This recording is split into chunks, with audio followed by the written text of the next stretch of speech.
नमस्कार, मैं अमित मणि तिवारी स्वागत करता हूं आपके अपने YouTube channel the Amit sir classes में।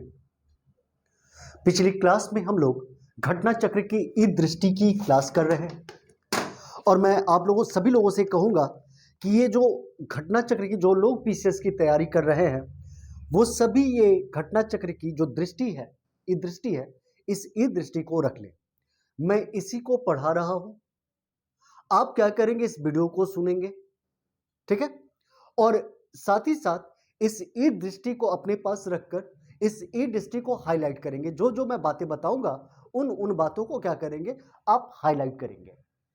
देखिए, यह पीसीएस 2023 के लिए तो बेनिफिशियल है ही, जो आरओ का एग्जाम होगा उसके लिए भी बेनिफिशियल होगा, साथ ही साथ जो बीओ का एग्जाम होगा यानी खंड शिक्षा अधिकारी का एग्जाम होगा उसके लिए भी ये बेनिफिशियल होगा, साथ ही साथ जो वीडियो री एग्जाम है उस वीडियो री एग्जाम के लिए भी यह बेनिफिशियल होगा।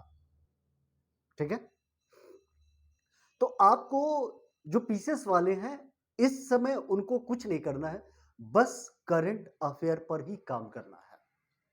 किस पर काम करना है? करंट अफेयर पर। ठीक है, तो चलिए बात करते हैं किसकी, तो इस दृष्टि के इस करंट अफेयर की बात करते हैं हम सभी। अब देखिए, नेक्स्ट मैं बात कर रहा हूं, पेज नंबर 10 से स्टार्ट हो रहा है ये करंट अफेयर।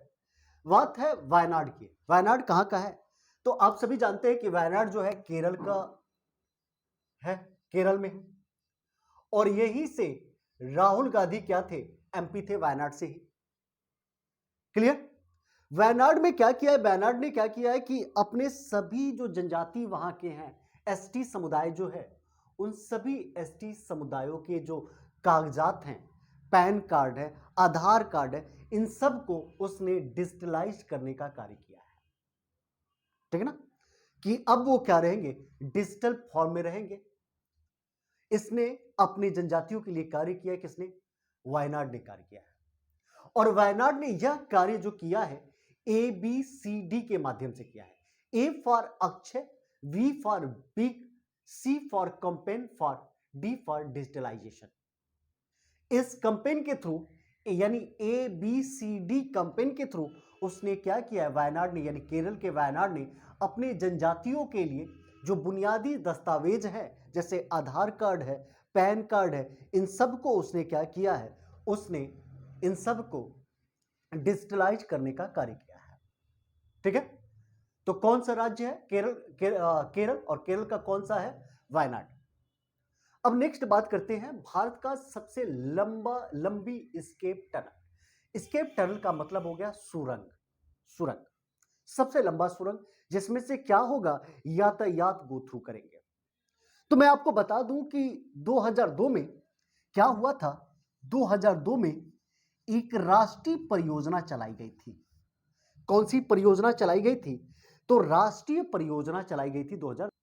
इस परियोजना का नाम था, इस वाली परियोजना का मैं ऊपर वाले का जो इरेज करता जाऊं, जो मैं किसकी बात कर रहा हूं, सबसे लंबी टनल स्केप की बात कर रहा हूं। 2002 में एक राष्ट्रीय परियोजना चलाया गया था जिसका नाम था उधमपुर श्रीनगर बारामूला। देखिएगा, उधमपुर, उधमपुर, उधमपुर, श्रीनगर, श्रीनगर, बारामूला, बारामूला रेल लिंक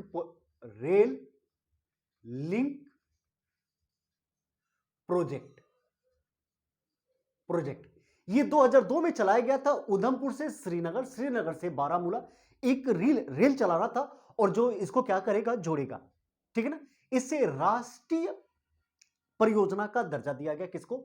इस रेल लिंक परियोजना को।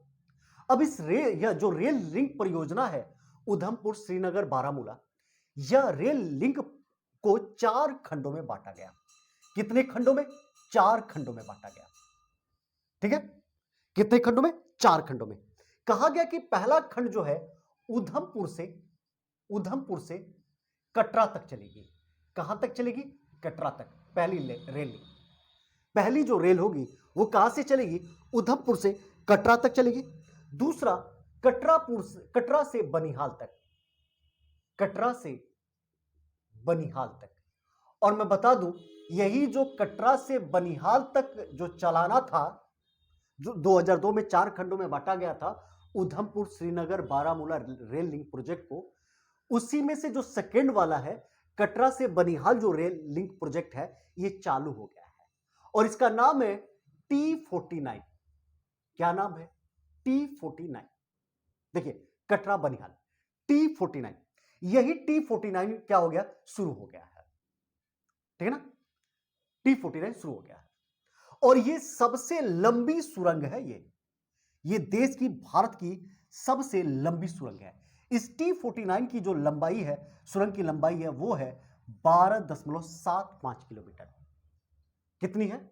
12.75 किलोमीटर। यहां तक की बात क्लियर है? 12.75 किलोमीटर है और इसका आकार है घोड़े के नाल के आकार का। किस नाल के आकार का? घोड़े के नाल के आकार का। अब देखिए, इतनी बातें आपको समझ में आ गई, घोड़े के नाल के आकार का है कौन? T49 जो चालू हो गया है, देश का सबसे लंबा, ये क्या है? ये टनल स्केप टनल है। देश का सबसे लंबा टनल स्केप कौन सा है? तो ये है T49 जो है कटरा बनिहाल। मैंने कहा कि ये 4 खंडों में विभाजित है, तो इसका एक खंड, दो तो खंड हमने कर लिया। कौन से? एक उधमपुर से कटरा, कटरा से बनिहाल। तो तीसरा कहां से कहां तक चलेगा? तो तीसरा मैं बता दूं, जो तीसरा है वो बनिहाल से काजीगुंड तक चलेगा। कहां से? बनिहाल से काजीगुंड, बनिहाल से काजीगुंड तक चलेगा और 4 खंडों में विभाजित है ना। 4 खंडों में आप, मैं बार बार कह रहा हूं कि आप ई दृष्टि का जो घटना चक्र है, इस घटना चक्र को आप अपने पास रख लीजिएगा। ठीक है? कहां से कहां तक चलेगा? चौथा चलेगा, तीसरा चलेगा बनिहाल से काजीगुंड तक और चौथा चलेगा काजीगुंड से बारामूला तक। काजीगुंड से बारामूला तक, बारामूला। ठीक है ना? इसमें से क्या हुआ है? दूसरा बन के तैयार है, जो क्या कहला रहा है? जो कहला रहा है कटरा से जो बनिहाल वाला है, वो बन के तैयार हो गया है। T49 है और इसकी लंबाई है 12.75 किलोमीटर। कितनी है? 12.75 किलोमीटर। ये देश की सबसे लंबी सुरंग है और इसका आकार किसके आकार जैसा है? घोड़े के नाल। घोड़े के नाल का मतलब जो घोड़े का नीचे वाला सू नहीं होता है, जूते का जो पैर उसका है, तलवा है, उसके आकार का है। ठीक है? अब देखिए, नेक्स्ट बात करते हैं किसकी? तो नेक्स्ट बात है तमिलनाडु। तमिलनाडु चर्चा में क्यों है? तो कहा जा रहा है कि जो तमिलनाडु है, इसने अपना पहला जलवायु परिवर्तन मिशन शुरू किया है। तमिलनाडु देश का ऐसा पहला राज्य है जिसने अपना जलवायु परिवर्तन मिशन क्या किया है? लॉन्च किया है। तमिलनाडु देश का पहला जलवायु परिवर्तन मिशन किसने लॉन्च किया है? वो है तमिलनाडु। ठीक है? कौन है? तमिलनाडु।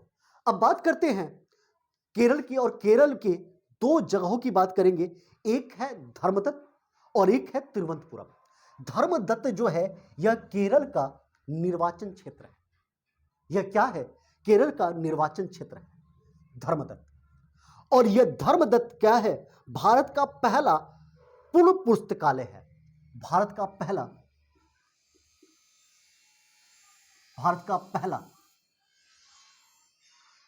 पूर्ण पुस्तकालय निर्वाचन है। यानी यहां पर क्या मिलेंगी आपको? धर्मदत्त में हर जगह आपको लाइब्रेरी मिलेगी। जो निर्वाचन है केरल का, वहां पे हर जगह क्या मिलेगी? लाइब्रेरी मिलेगी। ठीक है? साथ ही साथ जो तिरुवनंतपुरम है, इस तिरुवनंतपुरम में क्या किया गया? एक संग्रहालय बनाया गया है और ताड़ के जो पत्ते होते हैं, जिस पर हम पांडुलिपि लिखते हैं, पांडुलिपि पहले के समय में पांडुलिपि लिखा जाता था ना पत्तों पर, तो ताड़ के पत्ते की जो पांडुलिपि है, यानी इसको बनाया गया है पाम लीफ।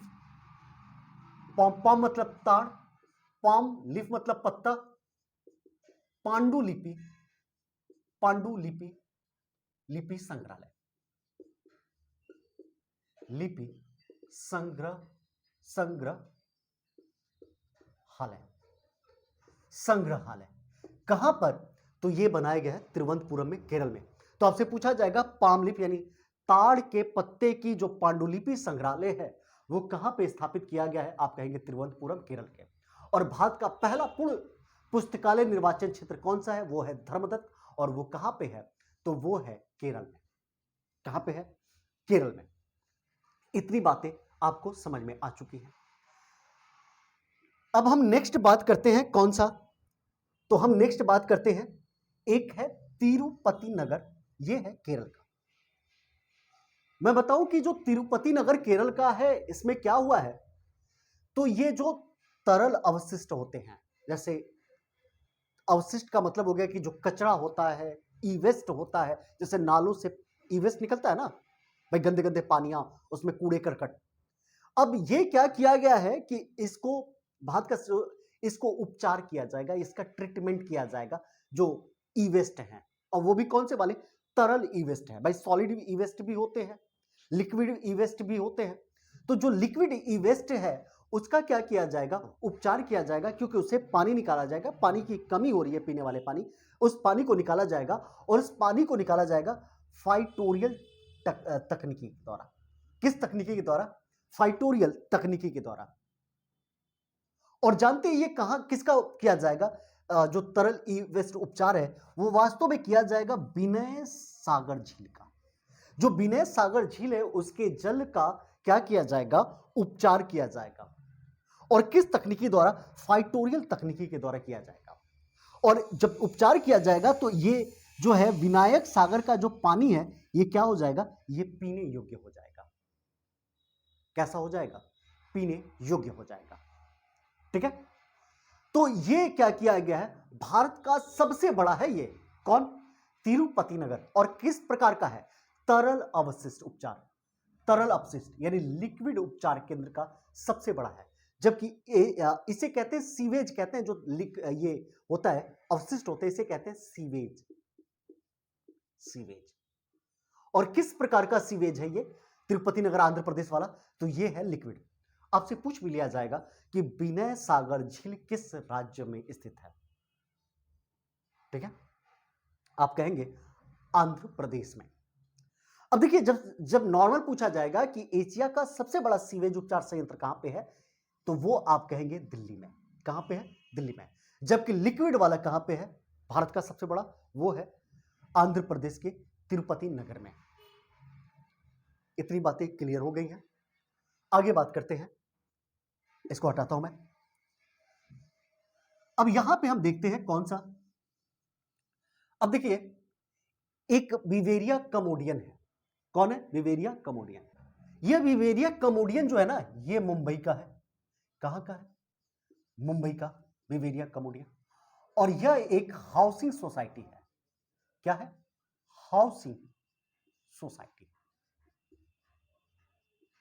सोसाइटी ये क्या है? तो यह एक हाउसिंग सोसाइटी है, विवेरिया कमोडियन। ये एक हाउसिंग सोसाइटी है जो पहला सौर संयंत्र से युक्त हुआ है। यानी पहला ये ऐसा सोसाइटी है जो क्या है? सौर संयंत्र से। यानी यहां पे क्या किया गया है? पूरा का पूरा सोलर सिस्टम लगाया गया है इस विवेरिया कमोडियन में। और ये जो विवेरिया कमोडियन में सोलर लगाया गया है, ये सोलर किसके साथ समझौता इसने किया है? तो ये इसके सहयोग से, किसके?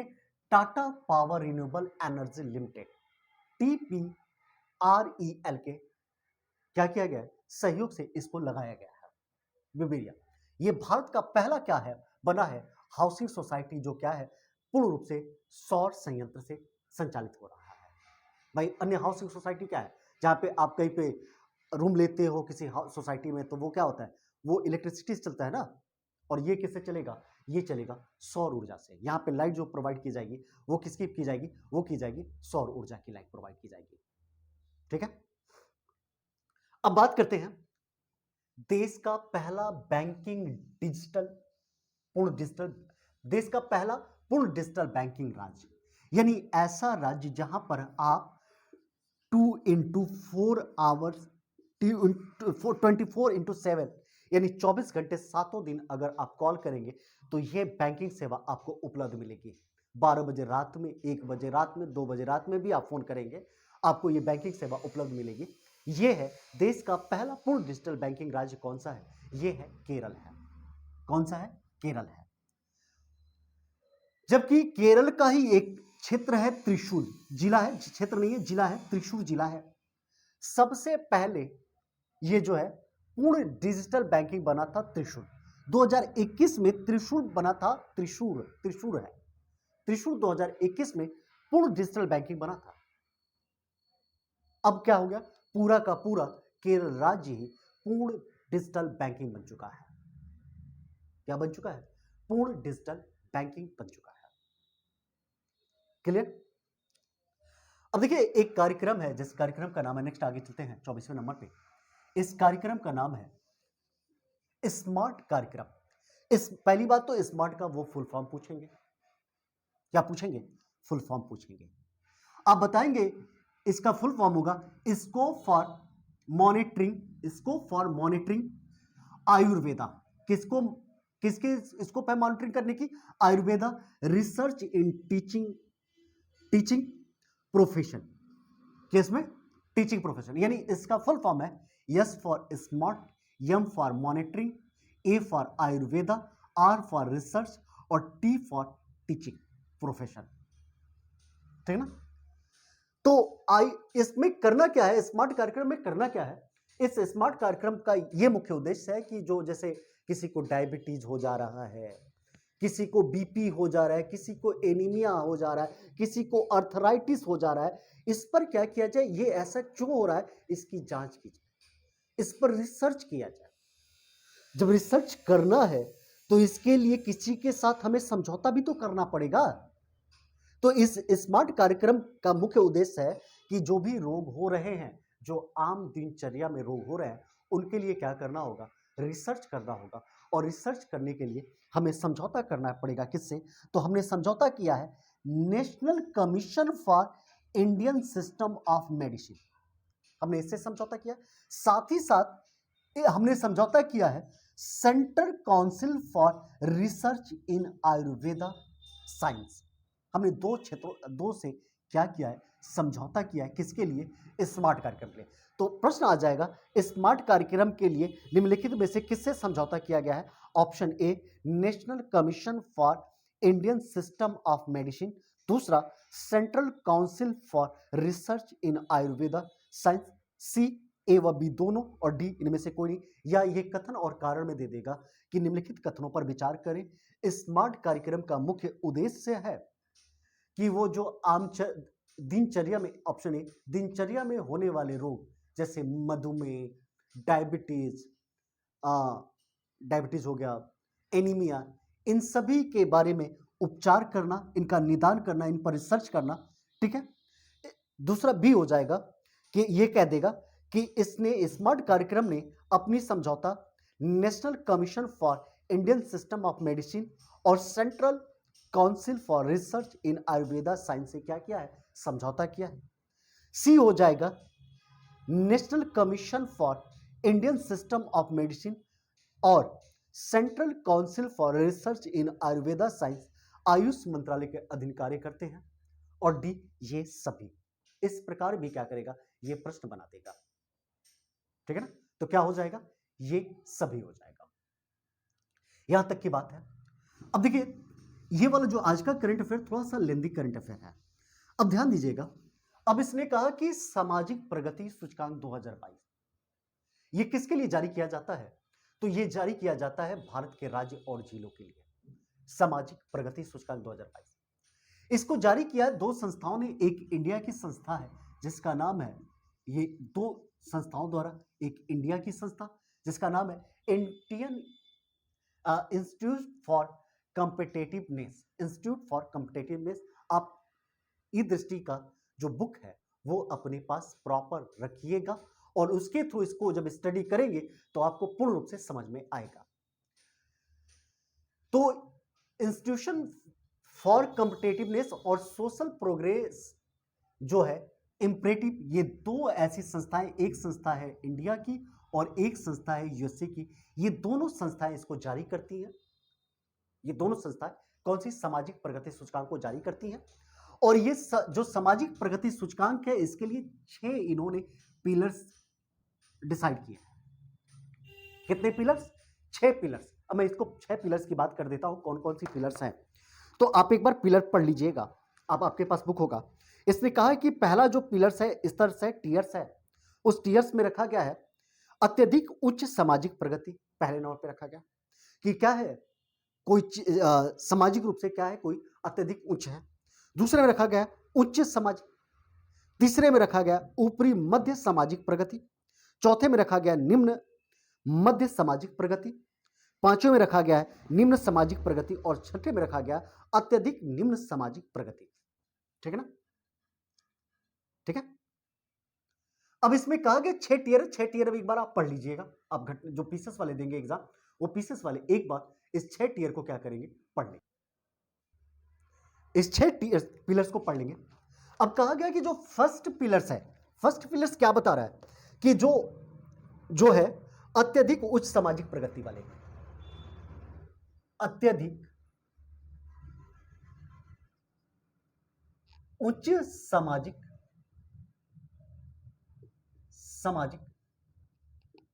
प्रगति वाले, अत्यधिक उच्च सामाजिक जो प्रगति वाले हैं, इसमें बहुत से राज्य हैं। पहले नंबर पे अत्यधिक उच्च प्रगति में आपका पुडुचेरी है, पुडुचेरी। दूसरे नंबर पे है लक्षद्वीप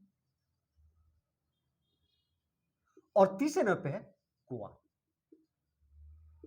गोवा। ठीक है ना? अब दूसरा जो है उच्च सामाजिक प्रगति, एक दूसरा टीयर कौन सा? पहला टीयर और दूसरा टीयर। दूसरा टीयर है उच्च सामाजिक प्रगति। उच्च सामाजिक प्रगति में जो है ये कौन है दूसरे वाले टीयर में? तो दूसरे वाले टीयर में टॉप पे है जम्मू एंड कश्मीर, जम्मू एंड कश्मीर। ठीक है ना? और जो पांचवा टीयर है, इस पांचवें टीयर का नाम है निम्न सामाजिक प्रगति। भारत यूपी किस में है? तो निम्न सामाजिक प्रगति में, निम्न सामाजिक प्रगति। निम्न सामाजिक प्रगति में क्या है? अपना यूपी है। कौन से वाले में है?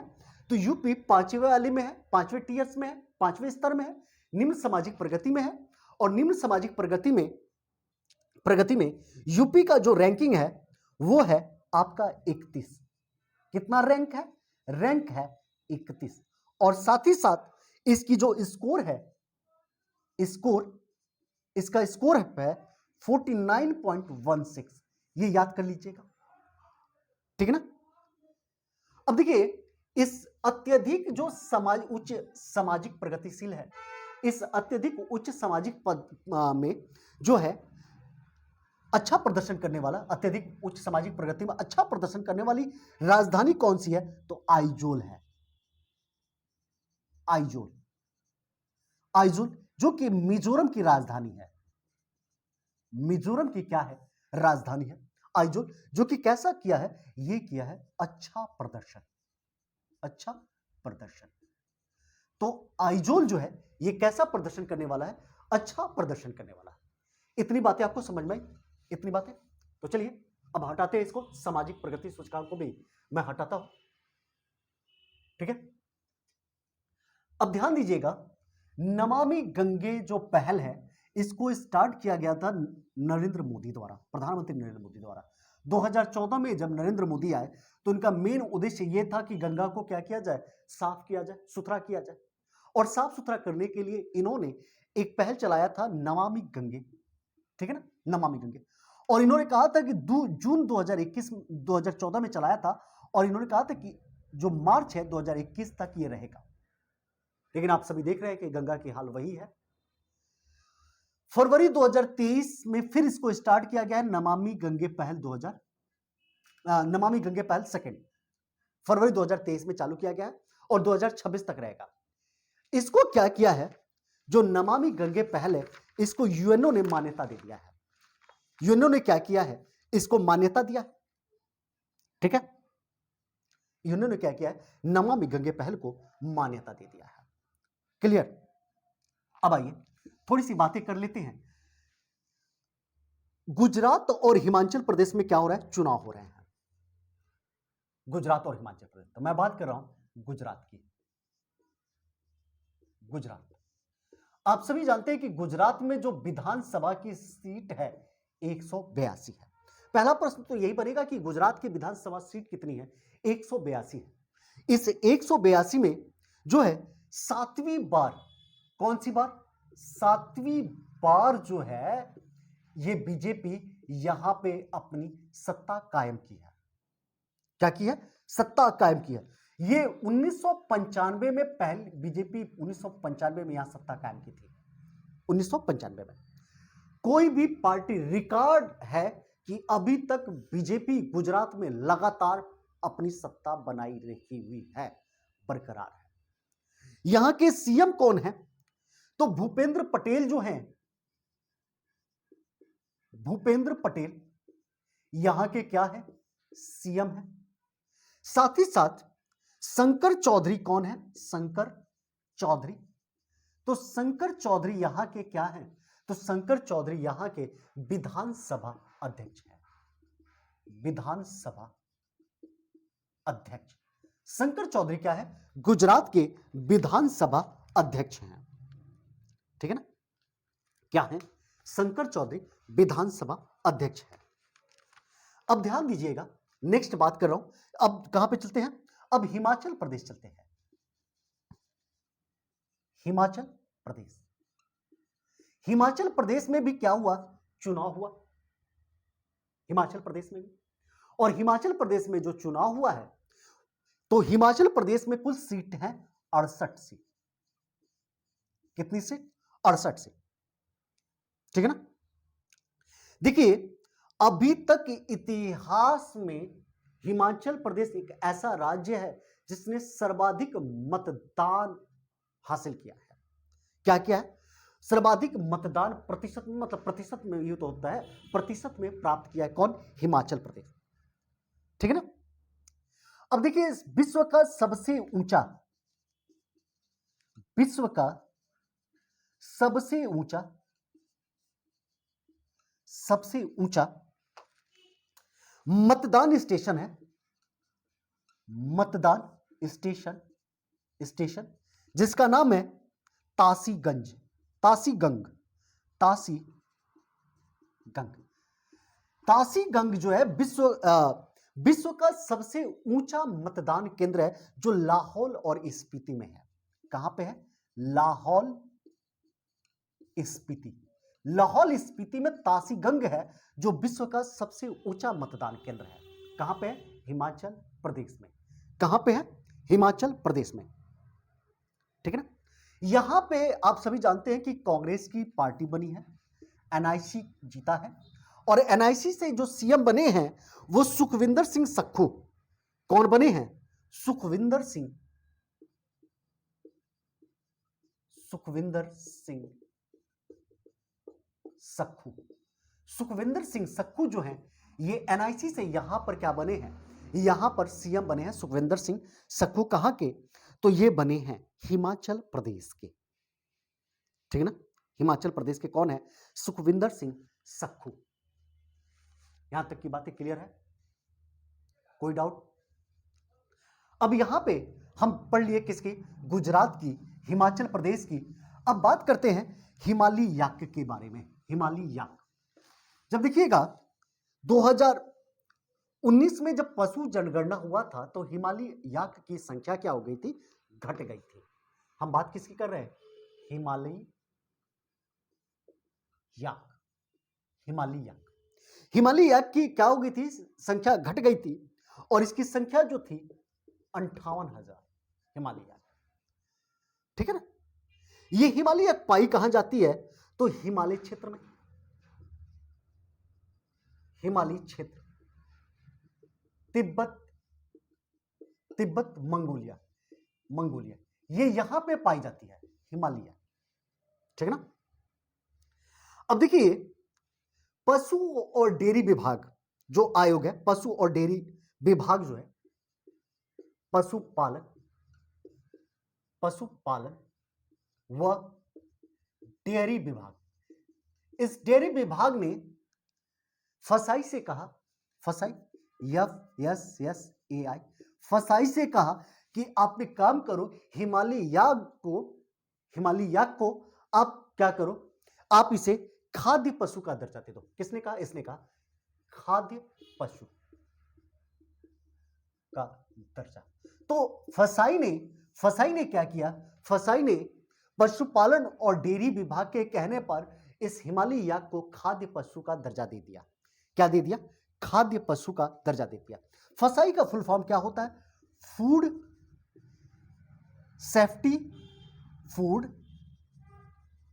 सेफ्टी एंड स्टैंडर्ड अथॉरिटी,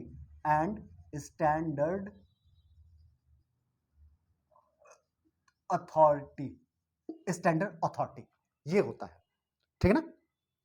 तो यहां तक की बातें, यहां तक की क्लासें हम क्या करें, रोक रहे हैं। आगे क्लासें आपको कंटिन्यू फिर पुनः मिलेंगी। तो यहां के लिए धन्यवाद।